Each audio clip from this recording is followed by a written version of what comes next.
Bonjour à tous, alors nouvelle séance d'entraînement aujourd'hui. Pour l'échauffement, je vous renvoie sur le lien en haut de la vidéo. Alors une première partie appui plus renforcement, donc on commence par le premier exercice, les skipping latéraux. Donc vous avez 15 mètres aller plus 15 mètres retour.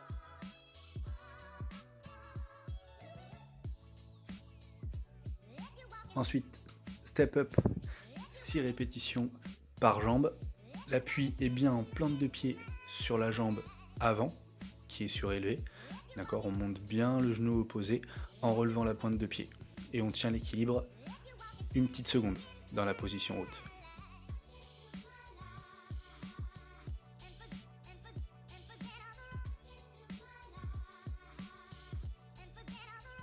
La jambe est bien tendue et on finit le plus haut possible sur les orteils.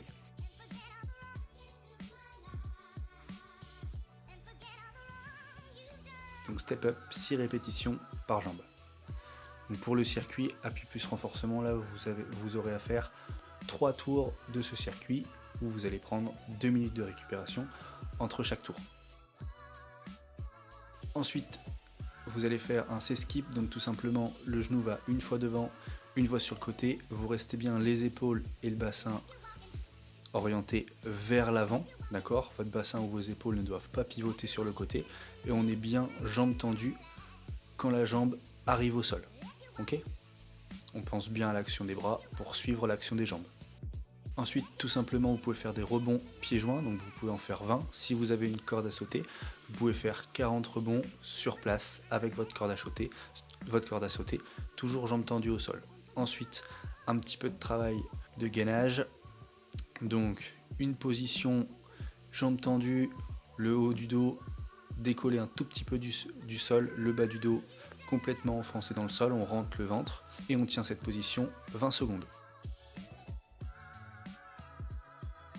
Ensuite, du gainage dans le sens inverse pour la chaîne postérieure, donc pour les ischio-jambiers, principalement, on reste 30 secondes dans cette position, donc plus vous allez tendre les jambes, plus l'exercice sera difficile.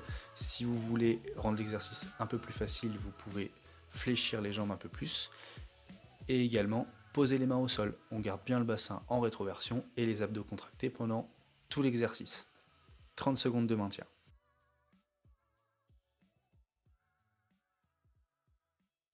Deuxième partie de séance, donc ça va être la partie aérobie. Vous allez avoir 2 fois 8 minutes de 30-30 à faire, donc 30 secondes de course, 30 secondes de repos. D'accord? Donc ils partent sur les 30 secondes de course. Les 30 secondes de repos, vous allez le voir, c'est 30 secondes de repos passif. D'accord? Donc vous pouvez juste tout simplement marcher ou rester sur place.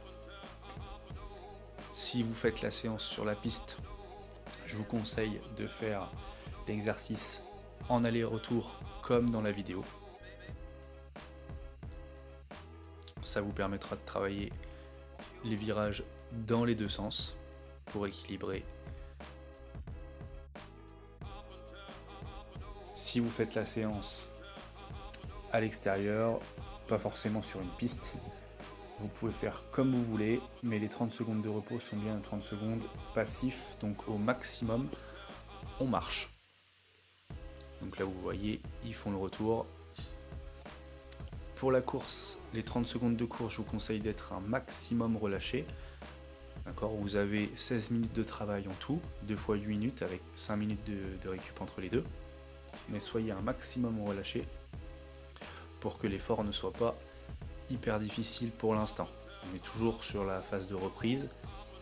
Inutile d'y aller plein gaz dès le début. Vous allez vite craquer.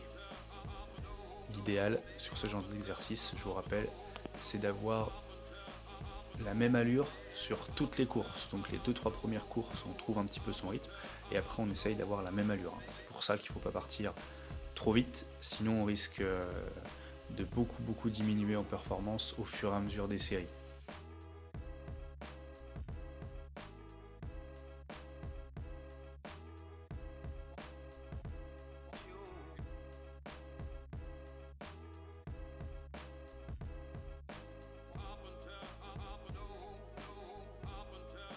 Je vous mets un résumé de la séance, d'accord? Donc 3 tours pour le premier circuit avec 2 minutes de récup. Et ensuite 2 fois 8 minutes de 30-30 avec 5 minutes de récup. Bonne séance à tous. Ça c'est la roue, regarde. Tu vois, tu pars en fente, tu arrives en fente. Et là je vais faire la rondade. Regarde. Ça va perdre un peu de vent mon ami. Et tu montes les bras.